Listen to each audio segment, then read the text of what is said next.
kadang-kadang soal menjual harta itu nggak bisa dilihat dari ayat ini, karena ayat ini nggak, kan kalau dibilang satu cerita itu ada yang namanya deskriptif, yang itu hanya menggambarkan kejadian, atau ada yang namanya preskriptif, yang menyuruh gitu loh. Nah, kalau kita lihat mereka setiap hari itu berdoa, bertekun ya kan.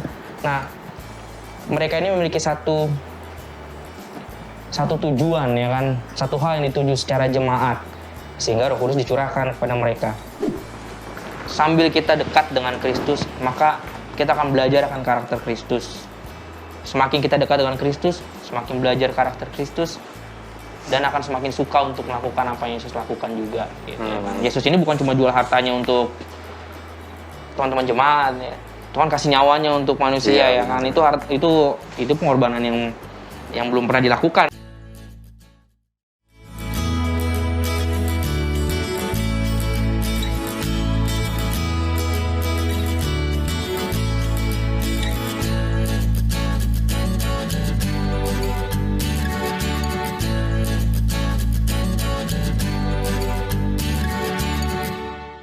Halo, selamat datang kembali di acara Care Group We Share, We Care, di mana kita akan sama-sama mempelajari Alkitab, firman Tuhan, dan melihat bagaimana aplikasinya untuk kehidupan kita semua masing-masing. Sebelum kita perkenalan diri, sebelum kita lanjut, saya undang kita semua untuk berdoa. Tuhan yang di surga, kami hari ini kembali datang kepada Tuhan untuk belajar Alkitab. Tolonglah agar firman ini bisa merubah hidup kami supaya kami bisa menjadi hamba Tuhan yang lebih setia, hamba Tuhan yang lebih menolong orang-orang di sekitar kami. Terima kasih Tuhan, di dalam nama Yesus kami berdoa, amin. Halo, saya ucapkan selamat datang kembali kepada om-om, bapak-bapak, ibu-ibu, tante-tante, semua pemirsa di rumah di acara Care Group, We Share, We Care, di mana kita akan mempelajari firman Tuhan bersama-sama. Dan seperti biasa, saya selalu bilang sama Anda, acara ini bisa ditiru di rumah Anda. Walaupun Anda berdua, bertiga, seperti kita hanya dengan salak dan pisang, Anda bisa mengadakan Bible study di rumah. Undang tetangga, undang teman-teman, undang jiwa-jiwa yang Anda rasa butuh Anda jangkau. Supaya lebih banyak orang mengenal Yesus, dan supaya lebih cepat Tuhan Yesus datang kembali. Dan saya hari ini ditemani oleh kedua teman saya. Oh ya, saya sendiri mau perkenalkan diri dulu. Perkenalkan, nama saya Ziko, saya dari Ciputat. Kenalkan, nama saya Wilson, tinggal di Cakung. Saya Steven dari Bogor. Oke, di sini kita bertiga akan belajar Alkitab bersama-sama. Dan teman-teman di rumah juga tentu akan belajar bersama-sama. Ayo, saya undang Anda ambil Alkitab Anda. Kita akan belajar bersama-sama untuk menyelidiki firman Tuhan. Nah, sebelum kita belajar nih, kita seperti biasa cerita-cerita dulu, santai, ya kan, relax. Kalau dari saya kesaksian, puji Tuhan nih, sekarang tanggal sekian lah ya, buat pemirsa di rumah.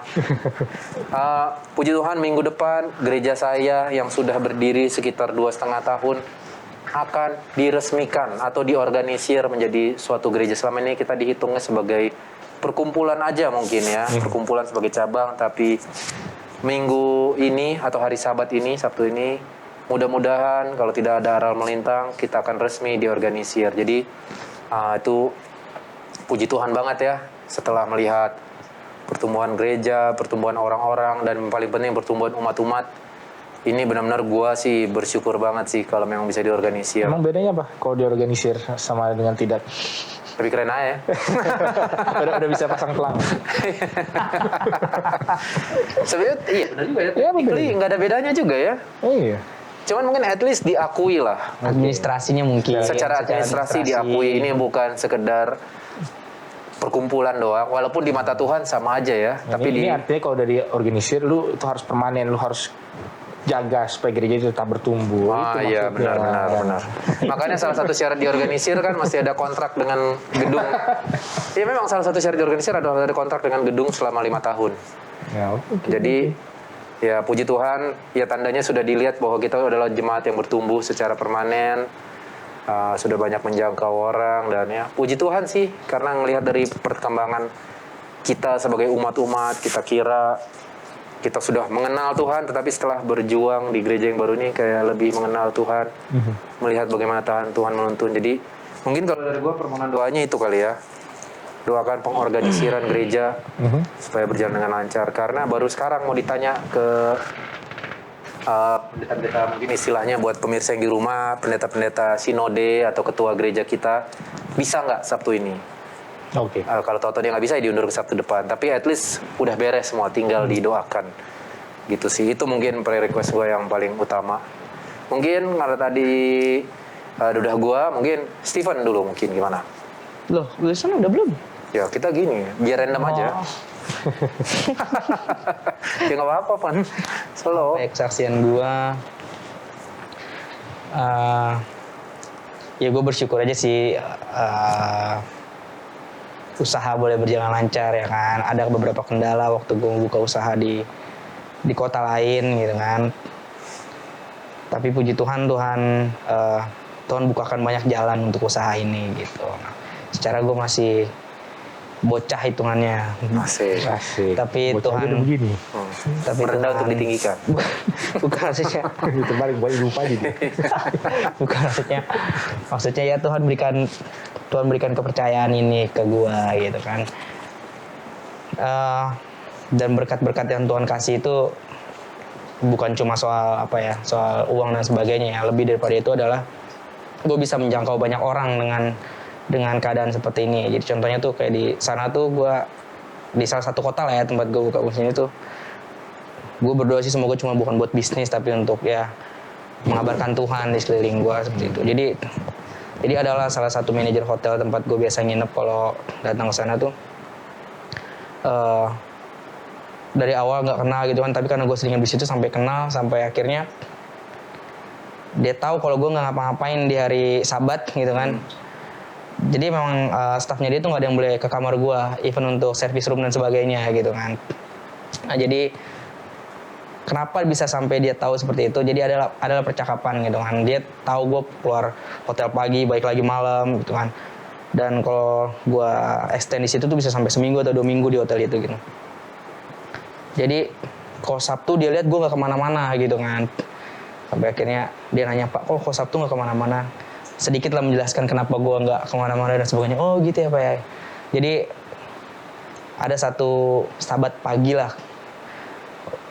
Waktu dia ketemu gue, dia nggak lagi bilang pagi tapi Sabat Pak Steven gitu. Jadi itu puji Tuhan buat gue. Ada beberapa misi yang gue bawa, salah satunya adalah misi untuk mengabarkan kebenaran Tuhan ini kepada banyak orang. Gitu. Jadi ya puji Tuhan menggunakan gue untuk banyak hal setelah gue kuliah selesai ya. Kebetulan dia orang Kristen juga. Orang Muslim. Oke. Jadi doakanlah bisnis gue supaya bukan sekedar bisnis tapi selain menghasilkan berkat materi juga bisa membawa banyak orang datang kepada Tuhan. Tapi gue penasaran, bisnis lo ini kan lumayan yang banyak ketemu orang lah. Tantangan iman yang paling besar dalam berbisnis apa, Pak? Tantangan iman yang paling besar dalam berbisnis adalah sejauh ini sih banyak transaksi yang mereka mau lakukan di hari Sabat, itu aja. Kenapa? Kenapa nggak hari biasa? Karena biasanya hari Sabat itu waktu paling renggang. Itu untuk gue ketemu sama ya istilahnya bos-bosnya lah gitu. Sekalian duduk-duduk makan gitu ya. Itu sih kadang-kadang ya tetap ya poinnya adalah enggak gitu kan. Tapi gimana gue bernegosiasi sama mereka sampai kalau bisa di reschedule dan sebagainya. Karena bukan cuma gue yang harus minta mereka sesuai jadwal gue. Kadang gue juga harus ikut jadwal mereka untuk ketemu. Karena kan bisnis ini ya harus saling membutuhkan, saling menguntungkan kan. Nggak bisa cuma tentang gue juga harus ikut mereka.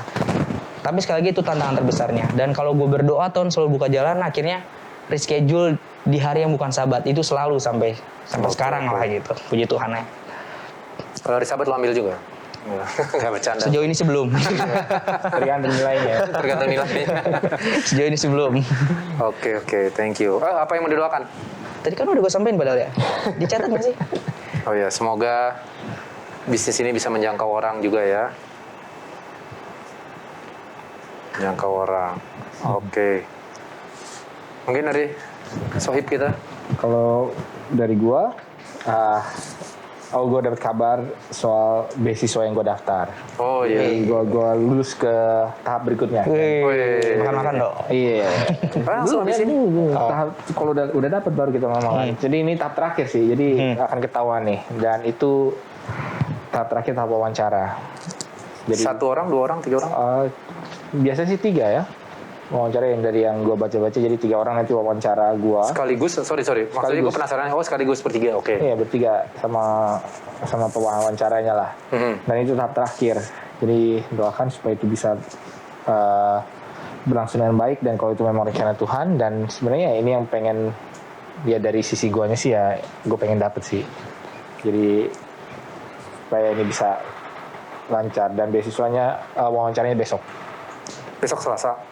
Ya, Oke. Wah. Di mana kalau boleh tahu? online. Masih Oh, online. Ya online lah. Enggak kan, sekarang kan udah banyak yang buka. Enggak. Kirain. Yang ini masih online karena ribet kayaknya kalau mau atur wawancara untuk Oke. banyak orang. Kalau misalnya nggak ngerti jawabannya, apa? Putus-putus. Iya. Kalau misalnya nggak bisa jawab. Apa terus gini-gini deh. Aduh, ngelek. Oke.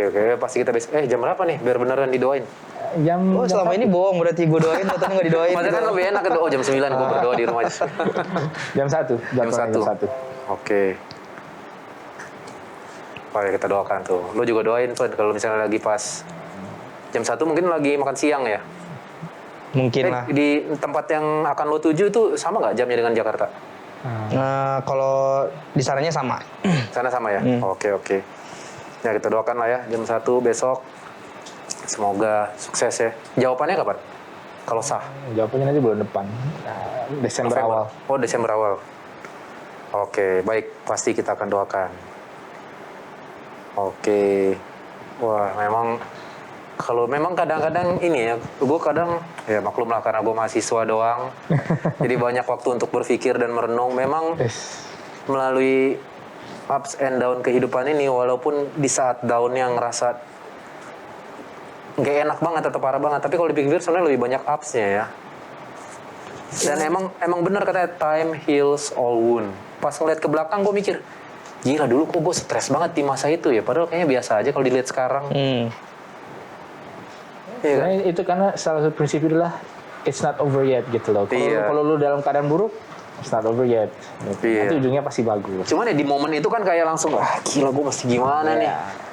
Gitu kan, cuman ya makanya selalu memandang. Kadang-kadang sih memang benar. Bukannya sosokan ya memandang pada Yesus. Kadang gue pikir, Yesus aja jungkir balik diinin orang masih slow-slow aja. Masa sih gue gak bisa slow? Slow gimana nih maksudnya? Maksudnya dia tetap santai, ya kan? Tetap tenang gitu. Wallace. Soalnya iya kan, kalau dipikir-pikir kan dia santai-santai aja khotbah tapi dijelekin orang, dihina orang, ujung-ujungnya disalib. Cuman dia tetap bisa tenang gitu. Tapi oke, kita akan doakan Stephen, semoga bisnisnya bisa lancar, selain membawa rezeki, bisa juga menjangkau orang-orang ya. Dean Wilson, semoga wawancara besok jam 1 bisa sukses. Dan kalau dari gua, ya pengorganisiran gereja ya. Oke, buat pemirsa di rumah, saya yakin Anda juga ada permohonan doa, ada yang ingin doakan, ada yang dikhawatirkan, atau ada yang ingin disyukuri, silakan bisa dihubungi kita di line doa kita. Dan kita pasti akan mendoakan permohonan doa Anda, dan kita akan kembali setelah pesan-pesan yang berikut ini. Kalau kita lihat, mereka setiap hari itu berdoa, bertekun ya kan. Nah, mereka ini memiliki satu tujuan ya kan, satu hal yang dituju secara jemaat, sehingga Roh Kudus dicurahkan kepada mereka. Masing-masing anggota jemaat tuh punya kebutuhan yang berbeda-beda, dan lu harus punya hal yang mencukupi kebutuhan masing-masing mereka. Ada kan orang yang nggak butuh dikasih makan, tapi butuh dikasih kekuatan secara rohani. Itu ada juga yang keluarganya lapar, kehilangan pekerjaan karena COVID, lu datang terus cuma kita harus berdoa.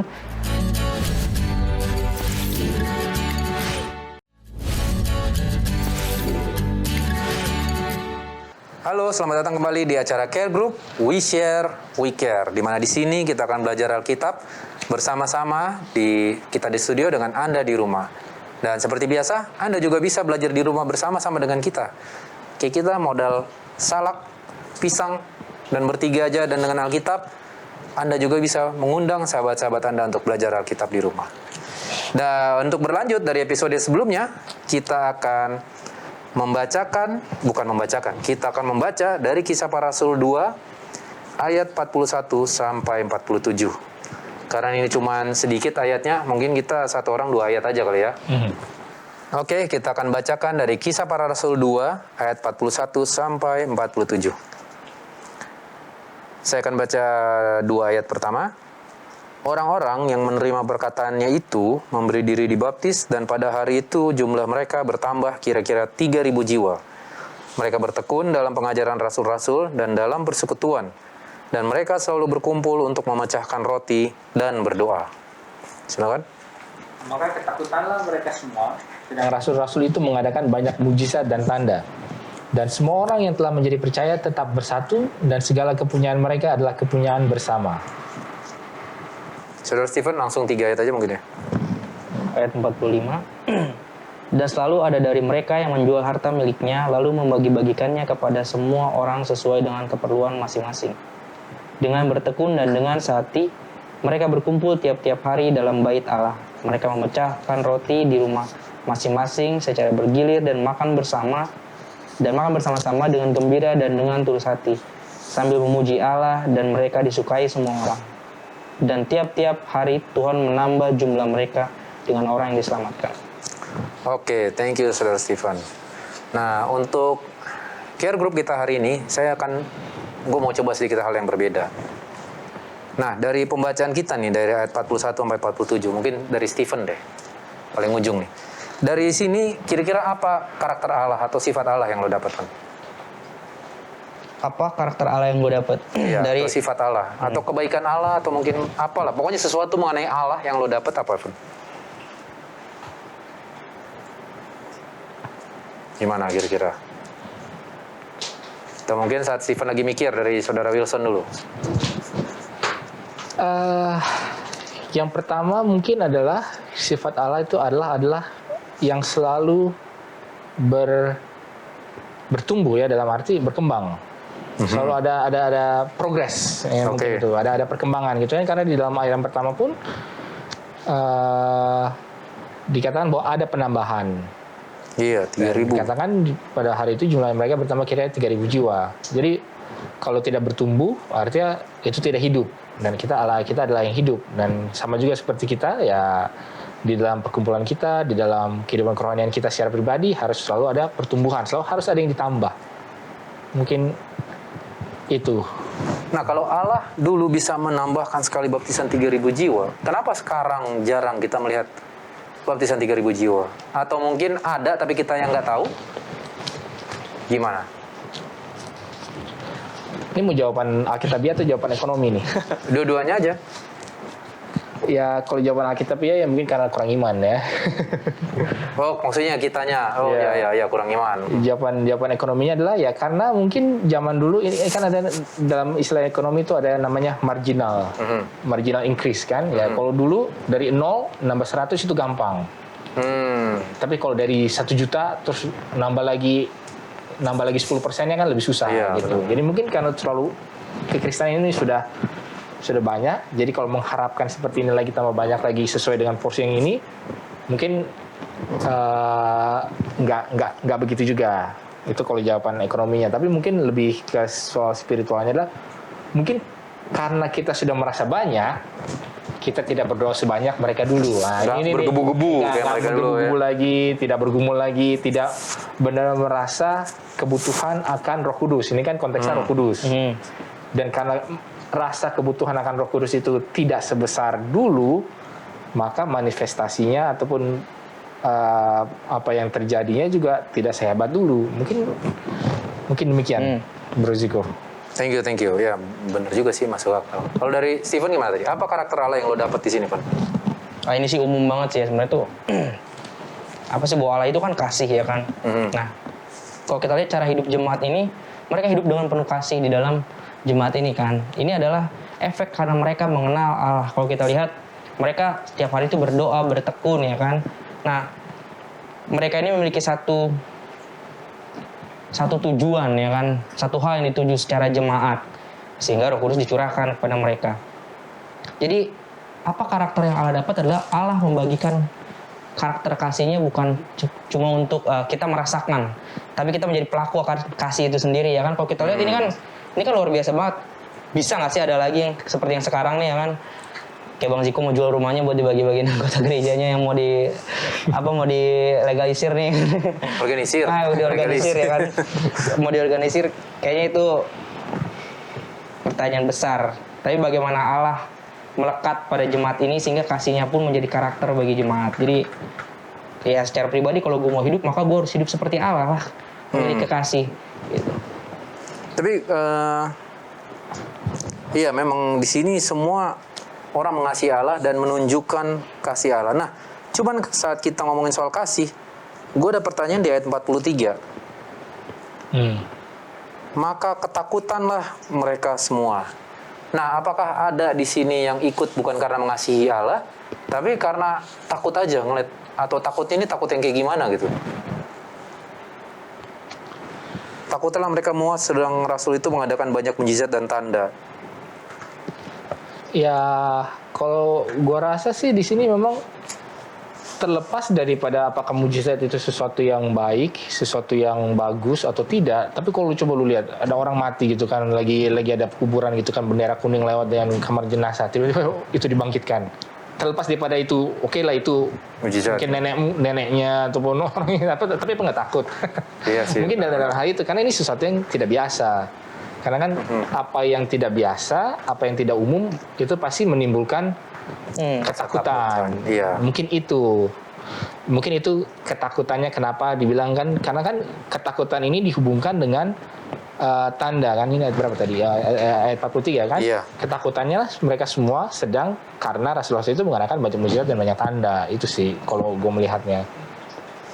Mungkin pertanyaannya adalah apakah tanda itu bagus jadi istilahnya? Perlu nggak tanda itu? Mujizat-mujizat itu? Mungkin untuk saat itu dan untuk momen itu perlu.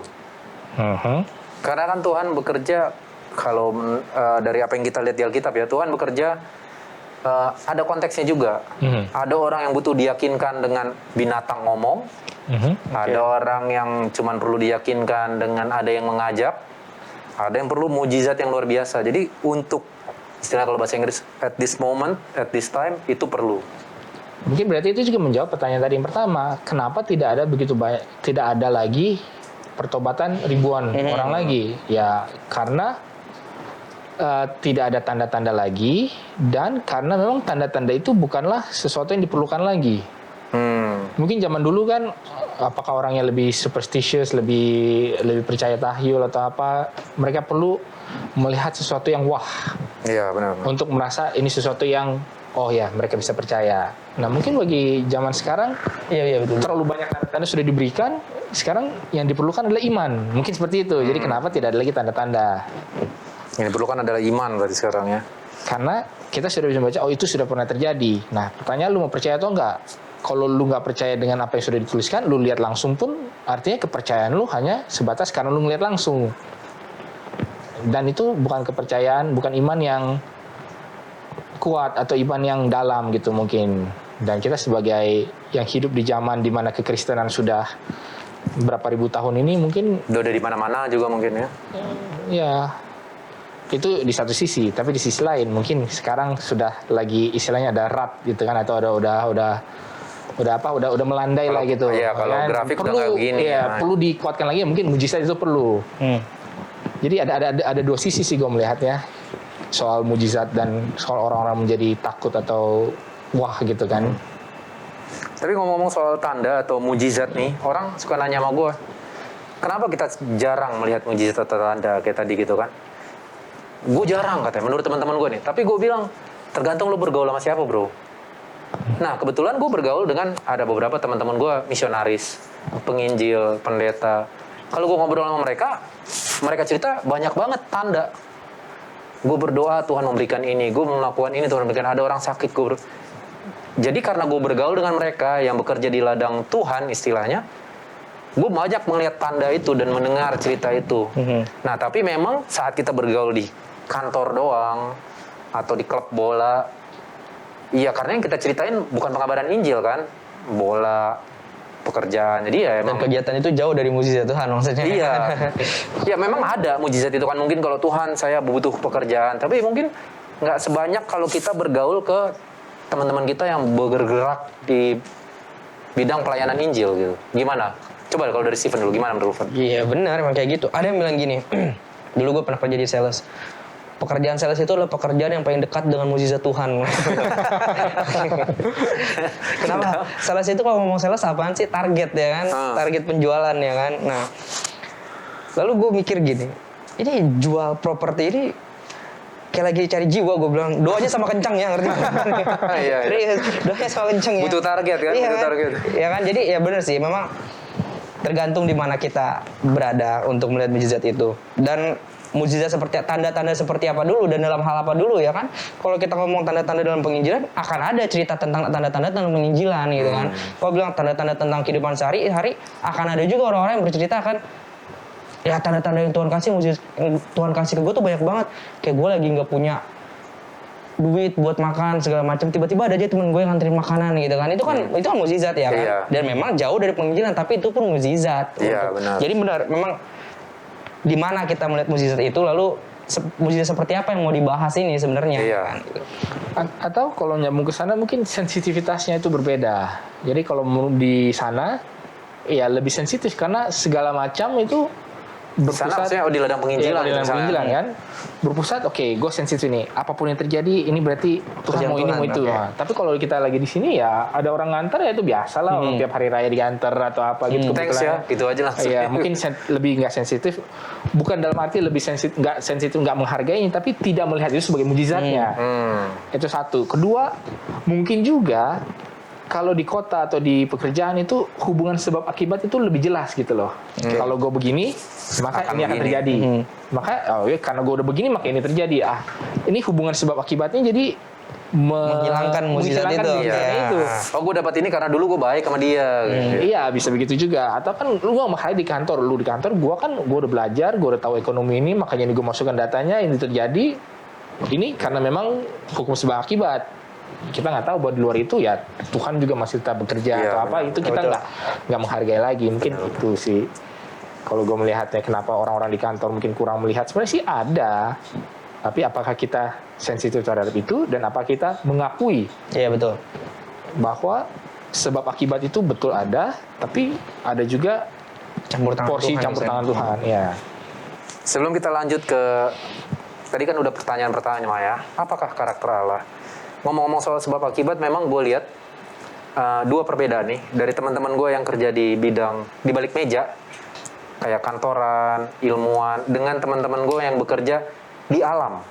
Oke. Contohnya kayak server atau tukang panjat gunung atau pokoknya yang di kerja di perkebunan gitu, atau pokoknya baik yang bule ataupun yang Indonesia, biasanya yang bekerja di bidang luar yang ke alam lebih melihat kuasa Tuhan itu dibanding orang-orang pintar yang bekerja di balik meja. Gue nggak tahu apakah karena mereka bergaul dengan alam kah, jadi lebih hidup kayak server maksudnya, hidup matinya kan ombak atau karang kan, jadi lebih berserah gitu. Atau yang kerja di hutan-hutan itu, jadi ya itu mungkin poin yang menarik juga maksudnya saat pengenalan akan Allah gitu. Nah, berikutnya yang enak kita tanyakan nih, dari cara hidup jemaat yang pertama. Tadi kan kita udah lihat bagaimana Allah itu mencurahkan kasih-Nya, membuat orang bertambah. Apa pelajaran yang bisa kita dapat dari ayat-ayat yang kita sudah baca dari 7 ayat ini, 6 ayat ini? Kalau gue lihat nih ya, kalau dari gue pribadi, dari ayat 41, 42, habis mereka dibaptis 3.000 jiwa, mereka tetap bertekun dalam pengajaran rasul-rasul dan dalam persekutuan, dan mereka ini enak nih di garis bawah, selalu berkumpul untuk memecahkan roti dan berdoa. Nah, gue mikir tadi selalunya ini apa nih? Tapi dibilang di sini tiap-tiap hari dalam bait Allah. Tapi walaupun dalam konteksnya kita nggak tahu ya apakah mereka ke gereja setiap hari, atau kayak gue dulu di kampung karena gerejanya memang satu kampung satu gereja dan orang bisa dekat ke gereja terus, ya bisa aja kan mereka tiap hari ke gereja. Tapi intinya yang gue dapat adalah, pelajaran yang gue dapat adalah mereka selalu tekun belajar bersama-sama. Belajar sendiri bagus, tapi belajar sama-sama bagus. Apalagi memecahkan roti dan berdoa. Jadi ini kan kayak kita sambil makan, tapi sambil belajar Alkitab juga. Dan ini pelajaran yang luar biasa sih. Mereka nggak dibaptis doang, habis itu masih belajar dan seperti haus akan firman gitu. Dan buat gue pelajaran yang kedua itu juga semua orang yang percaya di ayat 44 menjadi percaya tetap bersatu. Karena mereka tetap bersatu itulah makanya dibilang jadi kepunyaan bersama. Iya kan? Kayak kita seakrab apapun kita kan nggak tetap bersatu. Barang lu nggak barang gua, barang lu nggak barang gua. Tapi kalau gua sama istri mungkin kayak gitu dulu bersatunya mereka. Barang jadi sama-sama. Jadi kalau buat gue ya itu dua pelajaran yang luar biasa sih karena mereka selalu berkumpul berdoa dan mereka tetap bersatu karena bersatu ya kayak kita sekarang lihat di koran kayaknya persatuan itu makin susah kan. Mungkin kalau gue melihatnya sih kan di dalam ayat 42 ini kan ayat yang standar lah tentang bagaimana ketika orang-orang menganalisa sebenarnya apa sih yang dilakukan oleh jemaat mula-mula. Ya kan mereka kan selalu bilang ada dalam pengajaran rasul-rasul, ada dalam persekutuan, ada dalam fellowship atau berkumpul, ada dalam memecah-mecahkan roti, dan ada dalam doa. Gue melihatnya ini karena di dalam satu komunitas ini, kenapa mereka bisa bersatu? Karena semua kebutuhan mereka itu dipenuhi di situ. Itu kebutuhan pikiran, ya kan? Ada pengajaran, itu mental mereka selalu diasah. Ada kebutuhan sosial, ada persekutuan di situ kan, ya selalu berkumpul, bersekutu bersama-sama. Lalu kebutuhan badaninya juga, memecah-mecahkan roti, ada acara makan-makannya, dan juga berdoa, ya, kebutuhan spiritualnya. Jadi kalau di satu komunitas itu kita bisa istilahnya memberikan suatu memenuhi kebutuhan secara lengkap, secara holistiknya kebutuhan manusia itu ya, kebutuhan primer, sekunder, tersiernya ya, tentu saja komunitas itu akan bertumbuh, akan yang sudah di dalam akan semakin mau di dalam, dan orang yang dari luar juga jadi pengen ikutan. Oh ini kenapa sih ada komunitas-komunitas ini yang seperti ini, mereka kayak hidupnya senang sekali gitu loh, dan itu bisa menjadi kesaksian juga. Dan inilah yang memang menjadi suatu model yang bisa kita lihat, apalagi kan dalam hal kehidupan berjemaat, dalam hal kehidupan menginjil. Tantangannya adalah bagaimana kita bisa benar-benar memenuhi kebutuhan orang. Nah, bukan hanya kebutuhan mereka untuk mendengar siapa itu Tuhan. Ya tentu itu perlu, tapi ya inilah makanya yang mau gue tanyakan. Mungkin Stephen kali bisa bantu jawab. Apakah kita sebagai gereja, apalagi gue nih mau diorganisir, apakah idealnya mesti kayak gitu? Gue kasih makan orang, gue ya istilahnya mungkin jadi kayak rumah perhentian buat semua orang gitu lah. Apakah memang mesti gitu? Jadi ada budget untuk ngasih makan, ada budget untuk ngumpul-ngumpul. Pokoknya gereja itu buka 24 jam supaya orang selalu welcome. Gimana menurut lo, Van? Emang gereja lu nggak buka 24 jam? Enggak. Ceweknya cuma sekali. Ya betul. Nah, ya nah emang gereja lu buka 24 jam? Gereja gue buka 24 jam, artinya nggak tertutup untuk semua anggota jemaat yang mau datang gitu. Tapi dikunci? Nggak dikunci dong, kan dibuka. Jadi kalau mereka sekarang nih siang-siang stres mau berdoa, bisa? Semenjak gue kuliah sih ya, gue hampir seminggu 2 atau 3 kali datang ke gereja sendirian gitu ya. Dan itu emang efek. Tapi pertanyaan lu kan apakah harus ada budget untuk ini untuk itu gitu. Ya, apakah kita benar-benar kayak gini memecahkan roti, berdoa kayak dia kan memenuhi semua kebutuhan? Kalau gue sih ngeliatnya gini ya, sebenarnya potluck itu adalah refleksi dari apa yang dilakukan jemaat mula-mula ya. Sorry sebentar. Mungkin bagi ada pemirsa yang belum tahu potluck itu apa gitu. Makan siang bersama setelah ibadah gitu kan. Oke. Nah, semua orang bawa makanan sendiri. Semua bawa makanan sendiri. Mereka membawa kepunyaan mereka masing-masing ya kan, ditaruh di meja panjang kalau orang Manado bilang ya kan. Lalu makan ya kan. Nah, tadi yang James bilang kan ini memenuhi semua kebutuhan. Jadi kalau lu bilang Bang, apa secara jemaat perlu ya? Gua rasa itu perlu. Karena gini, masing-masing anggota jemaat tuh punya kebutuhan yang berbeda-beda. Dan lu harus punya hal yang mencukupi kebutuhan masing-masing mereka. Ada kan orang yang nggak butuh dikasih makan, tapi butuh dikasih kekuatan secara rohani. Itu ada juga yang keluarganya lapar, kehilangan pekerjaan karena COVID, lu datang terus cuma kita harus berdoa. Mereka ini lapar, harusnya butuh makan ya. Sama seperti pendekatan Tuhan lah ya kan. Tuhan datang ke orang sakit, dia nggak itu tapi Tuhan sembuhkan ya kan melalui kebutuhannya masing-masing. Seperti itulah cara kita berjemaat. Nah, tapi yang menarik adalah kalau kita lihat cara hidup jemaat mula-mula ini tadi disampaikan sama Dimension, mereka berada dalam persatuan yang sangat kuat ya menurut gue ya united in Christ lah gitu. Dan mereka kecurahan Roh Kudus oleh karena persatuan mereka ini.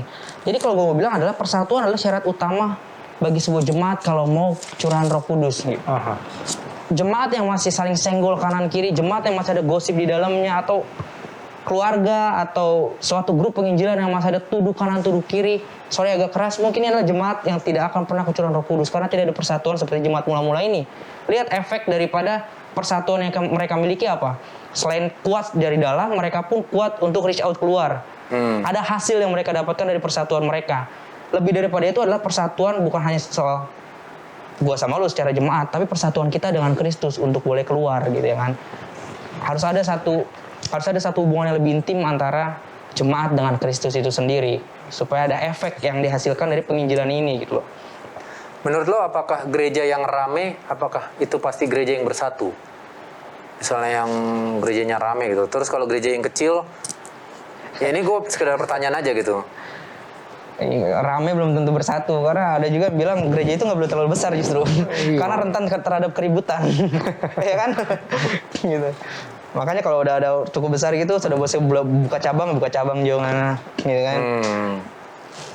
Oke, kalau dari Saudara Wilson, kira-kira apa pelajaran yang bisa lo dapatkan dari sini? Ya, itu penting. Memang kalau kita balik lagi ke pelajaran kita daripada episode yang lalu tentang bagaimana kecurahan Roh Kudus itu terjadi, itu adalah terjadi saat mereka bersatu hati dalam berdoa. Nah, yang penting, jadi ada beberapa hal. Persatuan itu perlu, pemenuhan kebutuhan itu perlu, tetapi apa sih yang bisa menyatukan kita? Nah, ini kadang-kadang orang yang tidak satu visi susah untuk bersatu. Jadi gereja itu kalau tidak satu visi, mungkin itulah penyebabnya mereka tidak bisa bersatu. Dan kalau kita paksakan mereka untuk bersatu, tidak akan terjadi. Akhirnya malah visi itu tidak jalan. Jadi ada dua sisi sih. Dengan pentingnya gereja itu untuk bersatu, ya kan Alkitab juga mengatakan bagaimana dua orang bisa sejalan kalau tidak setuju. Iya, benar. Jadi persatuan ini memang hal yang sangat sulit untuk kita benar-benar aplikasikan karena pasti ada percecokan. Nah, pertanyaannya, apakah yang menyatukan kita itu lebih kuat daripada yang memisahkan kita? Nah, itu aja pertanyaannya.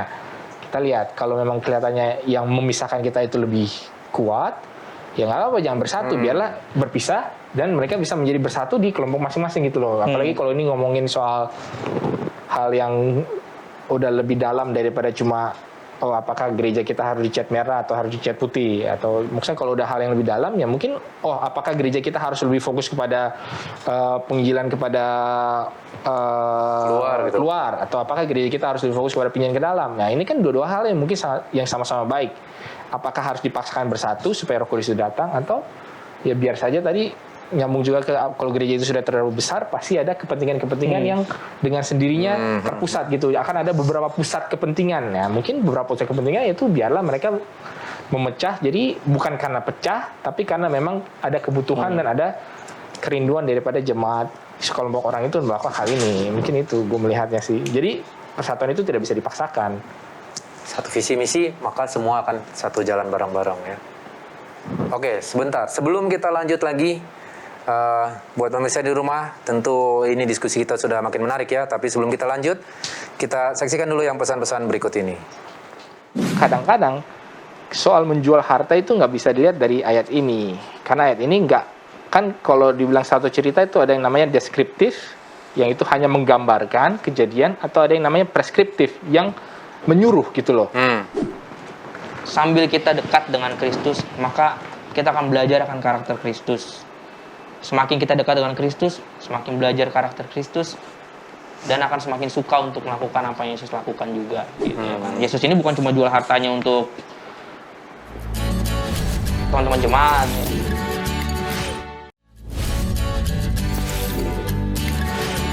Halo, selamat datang kembali kepada teman-teman semua dan sahabat-sahabat belajar Alkitab di acara Care Group, We Share, We Care.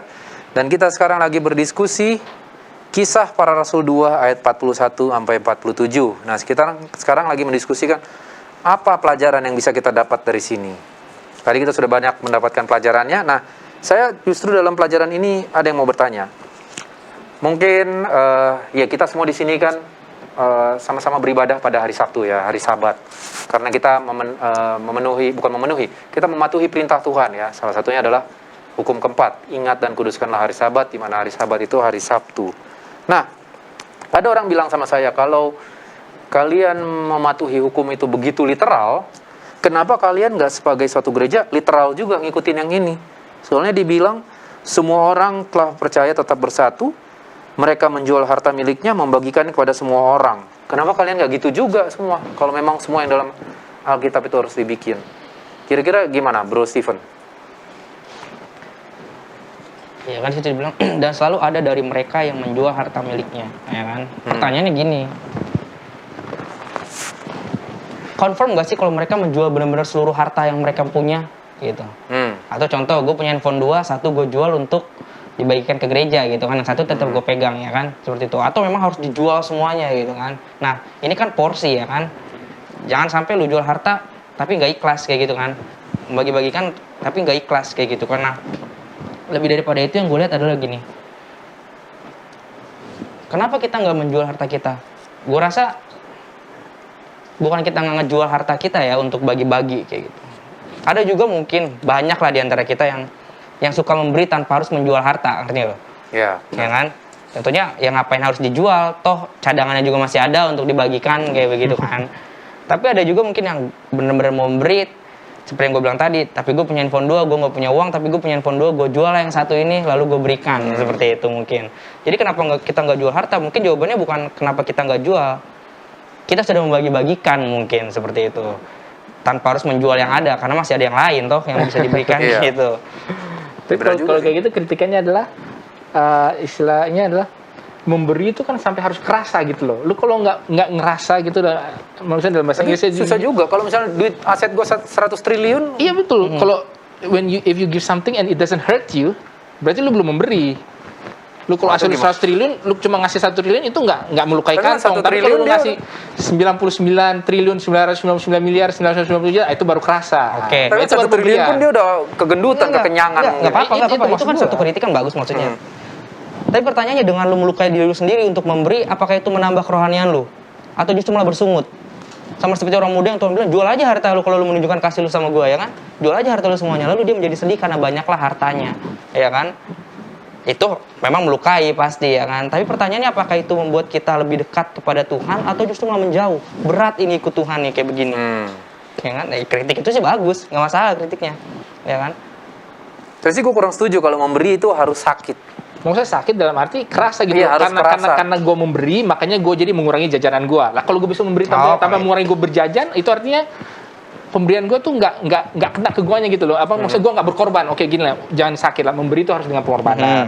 Mungkin diganti gitu. Jadi kalau lu yang orang hartanya banyak, ya mungkin pengorbanannya nggak harus semua. Yang tadinya dia bisa beli rumah mewah di Menteng, dia cuma pindah lah, geser sedikit lah ke mana geseran Mentengnya ke tambak Bogor lah, gitu lah. Bogor. Jangan jauh, kalau ke Bogor itu dia udah menderita sekali itu. Maksudnya tapi memberi itu ada pengorbanan, itu poin gua satu. Jadi apakah harus semua? Karena di sini nggak dibilang menjual semua juga. Iya kan, makanya tadi gue bilang ini kan menjual hartanya, tapi nggak bilang semua. Mungkin yang salah adalah kalau kita agak curang baca ke pasal berikutnya, lah ketika cerita Ananias Safira ngakunya ngasih jual, ngasih semua, ngakunya ngasih semua, tapi ada yang dikip. Nah itu dia berbohong, dosa dia itu berbohongnya. Tapi bukan fakta bahwa karena dia nggak menjual semua harta miliknya, itu harus dibedakan. Ya jadi pertanyaannya kan tadi lu kenapa kita nggak menjual? Buat gue sih poinnya bukan nggak menjual sih sebenarnya. Pasti ada yang melakukan hal itu gitu. Kalau sebenarnya kalau menjawab itu ya kadang-kadang soal menjual harta itu nggak bisa dilihat dari ayat ini, karena ayat ini nggak. Kan kalau dibilang satu cerita itu ada yang namanya deskriptif, yang itu hanya menggambarkan kejadian, atau ada yang namanya preskriptif, yang menyuruh gitu loh. Nah kalau gue lihat sih kisah ini masih sebatas deskriptif, hanya menggambarkan ini loh yang dilakukan. Inilah cara hidup jemaat yang inilah pertama, cara hidup. Tapi gitu. belum sampai ke tahap beginilah lu harus hidup. Nah kalau lu menjustify itu harus ke kisah-kisah lain. Mungkin seperti tadi ke orang muda yang kaya, cuma itu pun lu bisa ngelesnya jadilah itu kan nasihat spesifik orang itu ke gua. Kalau Tuhan belum minta itu ke gua, berarti gua enggak. Jadi ya itu pembahasan yang lebih luas lagi. Cuma poin utamanya adalah di dalam jemaat mula-mula ini adalah mereka itu memiliki suatu rasa kepemilikan, kebersamaan, sehingga mereka mau gitu membagikan. Supaya karena gue tahu loh, gue sama lu ini dekat, kita saudara. Kalau lu nggak, karena kan poinnya di sini lah, menjual harta miliknya lalu membagi-bagikan kepada semua orang sesuai dengan keperluan masing-masing. Gue lihat lu masih perlu makan, ya gue jual lah sebagian apa baju gue supaya lu bisa makan. Mungkin itu. Tapi apakah gue harus jual semua baju gue supaya lu bisa beli rumah? Ya mungkin nggak gitu juga. Tapi kalau memang kebutuhan lu ada rumah karena lu punya anak 10, ya mungkin beberapa dari kita jual aset kita supaya beliin orang ini rumah. Patungan itu gue rasa nggak, secara prakteknya itu seperti apa ya tergantung situasi dan kondisi juga sih. Jadi nggak bisa saklek, oh lo harus begini, harus begini, harus begini. Yang penting kita lihat spiritnya apa, yang penting kita lihat prinsipnya apa sih yang mereka lakukan, dan dilihat prinsipnya adalah kebersamaan dan kasih, ya itu aja sih. Dan karena selalu bertekun dalam pengajaran, jadinya fokus mereka satu, Yesus, dan ingin men-take care teman-temannya. Jadinya ya mereka selalu ini, makanya kayak dibilang sesuai dengan keperluan masing-masing. Bukan lo udah punya motor, nggak perlu motor, gue kasih mobil. Itu memang pokoknya kayaknya mereka memang teman sekelompoknya itu jangan ada yang merana. Gitu ya. Gimana kalau dari Stephen, ada pelajaran lagi nggak, Pan? Iya benar sih. Yang lo dapat. Gue mau lompat terlalu jauh sih, tapi itulah intinya kayak yang tadi kita bahas sama-sama, bahwa sambil kita dekat dengan Kristus, maka kita akan belajar akan karakter Kristus. Semakin kita dekat dengan Kristus, semakin belajar karakter Kristus, dan akan semakin suka untuk melakukan apa yang Yesus lakukan juga. Gitu, ya kan? Yesus ini bukan cuma jual hartanya untuk teman-teman jemaat, ya. Tuhan kasih nyawanya untuk manusia, ya kan? Itu pengorbanan yang belum pernah dilakukan di dalam jemaat mula-mula ini kan, seperti itu kan. Artinya ya mereka dengan memandang kepada Kristus, maka akan kita bisa hidup minimal sama seperti Kristus hidup, seperti itu. Satu hal juga yang gue pelajari yang menarik sebelum kita lanjut ke pertanyaan berikutnya, yaitu apa aplikasi. Ini adalah di ayat 47. Mereka disukai semua orang. Ayat 47, mereka disukai semua orang. Itu apakah semua orang ini orang kompleks sekitar, atau semua orang melihat karakternya mereka? Tapi enak gak sih lo kalau sebagai suatu keluarga atau sebagai suatu perkumpulan, mereka disukai semua orang? Yang tentu aja kenapa mereka disukai semua orang, karena mereka selalu dekat dengan Yesus gitu.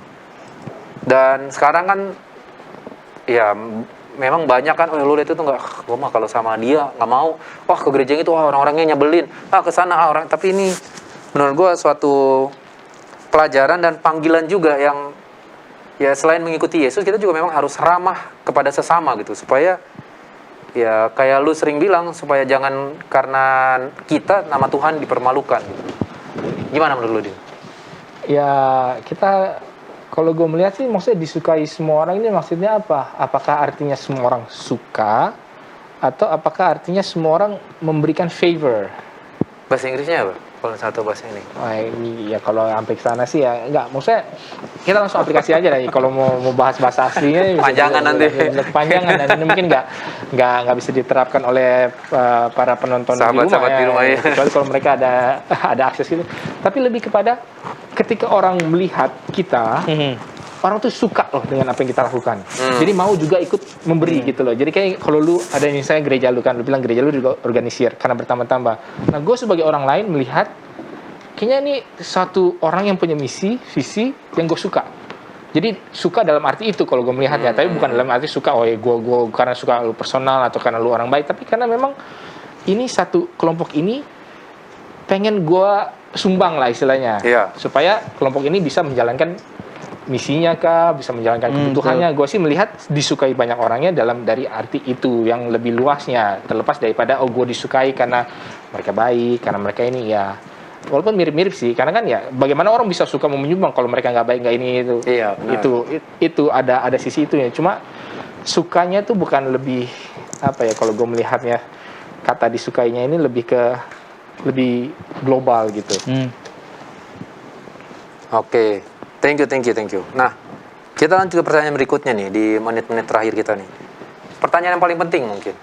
Apa aplikasinya untuk kehidupan lu dan lu secara pribadi dari pelajaran ini? Kalau dari gua, aplikasi secara pribadi, apalagi gereja gua yang mau diorganisir. ini adalah pelajaran yang berharga banget. Aplikasinya adalah mungkin walaupun kita hanya menggunakan gedung itu sekali seminggu, nggak bebas hari biasa karena itu dipakai untuk kegiatan yang lain. Ini bisa jadi suatu tantangan atau panggilan untuk bisa selain memenuhi kebutuhan jemaat di dalam gereja, mungkin memenuhi kebutuhan masyarakat sekitar gereja. Bagaimana supaya kita disukai, karena ya kita tahu ya di tempat kita mungkin agak sensitif membuka gereja baru ya.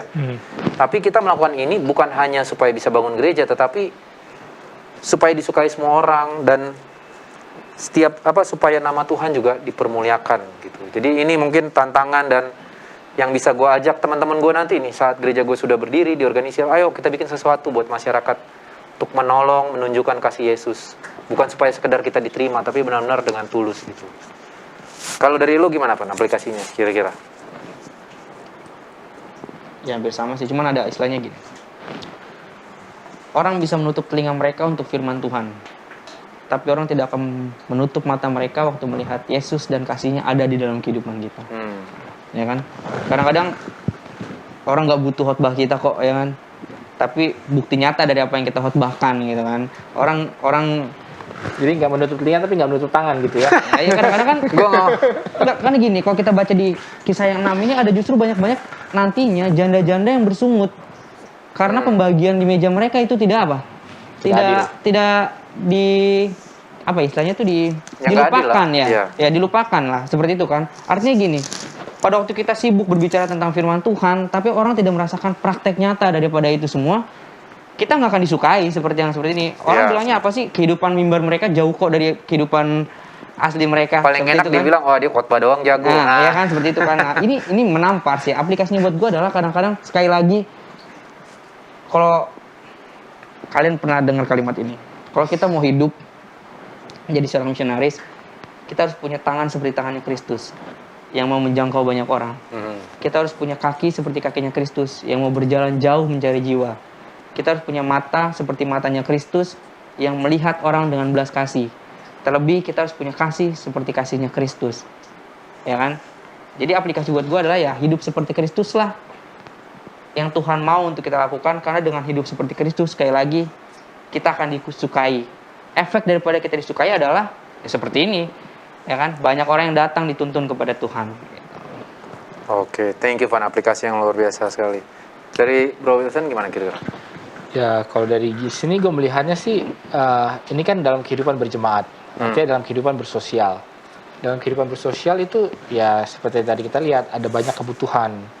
Dan kenapa sih orang itu bisa bersatu antara karena mereka memiliki visi yang sama, memiliki kebutuhan yang sama, atau memiliki apalah persamaan-persamaan ini. Nah di dalam hal ini kita dibilang persamaan-persamaan yang bisa menyatukan ini yang bagusnya apa? Oh ya ketika kebutuhan rohani mereka dipenuhi dengan banyak berdoa. Oh kebutuhan spiritual mereka dengan banyak pengajaran-pengajaran firman. Oh kebutuhan emosional mereka dengan adanya persekutuan. Oh kebutuhan rohani mereka dengan dikasih makan. Ya inilah cara-cara yang akan bisa menyatukan orang dan juga yang akan bisa membuat orang tetap untuk bersatu. Yaitu ya kalau mereka sudah melihat hal ini, dan tidak bisa dipungkiri kalau kita melihat ini pasti ada aja orang yang akan menjadi tertarik. Ya gue aja mungkin ada tertarik kalau gue misalnya di gereja lu seperti itu, ya gue mungkin juga akan tertarik. Jadi pastinya adalah bagaimana kita bisa membuat supaya hal-hal ini bisa kita praktekkan. Ini. Nah, yang menjadi tantangannya adalah kadang-kadang ya kita berharap dengan hubungan sebab akibat itu tadi lagi, ini balik lagi ke poin tadi. Nanti mungkin oh ini nunggu kita lakukan, kita udah ini, tapi kenapa kok masih begini? Iya, nah, itu yang akan menjadi mungkin kritikan terhadap kehidupan berjemaat ini. Jadi apakah kita tidak sungguh-sungguh, apakah kita tidak benar-benar tulus kita melakukannya? Inilah isu-isu dan permasalahan-permasalahan yang pasti akan dihadapi oleh setiap kelompok ataupun setiap orang-orang yang mencoba untuk mereproduksi hal ini. Karena kan ini hal yang baik. Iya. Itu. Kita udah bikin bakso, kok masih nggak diterima pembangunan kita, gitu misalnya kan. Atau kita udah gini, kok gereja kita masih berantem. Tapi memang kalau kita ngejalanin dengan tulus, kita tanpa kadang-kadang ya kita nggak perlu memikirkan sebab akibat. Yang penting menjalankan dengan tulus, diterima dengan baik di hadapan Tuhan. ya walaupun gak dijawab sekarang, mungkin dijawab besok, dijawab lusa, atau mungkin dijawab waktu di surga nanti. Kadang kan itu yang mungkin bisa kita ambil sebagai aplikasi juga. Oke, thank you dari Dean Wilson. Nah, saya rasa juga pemirsa di rumah pasti mendapatkan aplikasi sendiri apa yang bisa diambil untuk kehidupan saya saat ini dari pelajaran ini. Dan saya ingin sarankan kepada Anda, saat Anda membuat aplikasi itu dan Anda kepikiran aplikasi itu, coba tulis di kertas. Tulis di kertas dan doakan. Semoga aplikasi ini bisa saya jalankan. Apalagi ini dalam hidup jemaat yang pertama gitu. Semoga kita semua sebagai jemaat bisa saling membantu ya, jemaat lain. Jadi apa ya, apalagi kayak masa-masa COVID kemarin. Satu yang sering gue dengar adalah, loh, si Bapak Stephen kelaparan. Jemaat gerejanya nggak nolongin dia apa? Itu sering banget loh gue denger. Bukan Pak RT-nya nggak nolongin dia, tapi kalimat pertama selalu, emang gerejanya nggak ada? Bukannya dia gereja di sono? Gerejanya bukannya gede, kok dia COVID nggak ada yang nolongin? Itu sering banget gue denger selama COVID kemarin, apalagi awal-awal yang semua benar-benar ketutup. Dan jadi ya supaya kita benar-benar bisa lebih men-take care jemaat kita, baru men-take care orang-orang di luar kita, sehingga apa ya? Ya supaya nama Tuhan dipermuliakan dan kita juga disukai semua orang. Jadi thank you kepada 2 orang teman-teman kita yang sudah belajar bersama. Dan sekali lagi saya bilang, aplikasi yang Anda dapat, yang kita sudah dapat di sini, kita akan doakan dan Anda doakan semoga kita bisa benar-benar mempraktekannya dalam kehidupan kita sehari-hari. Dan dalam menutup care group kita pada hari ini, kita akan berdoa. Tadi saya sudah dapat prayer request-nya, yaitu kalau Stephen, semoga bisnisnya bisa menjangkau orang-orang. Dean Wilson, wawancara untuk besok hari. Dan Ziko untuk pengorganisiran.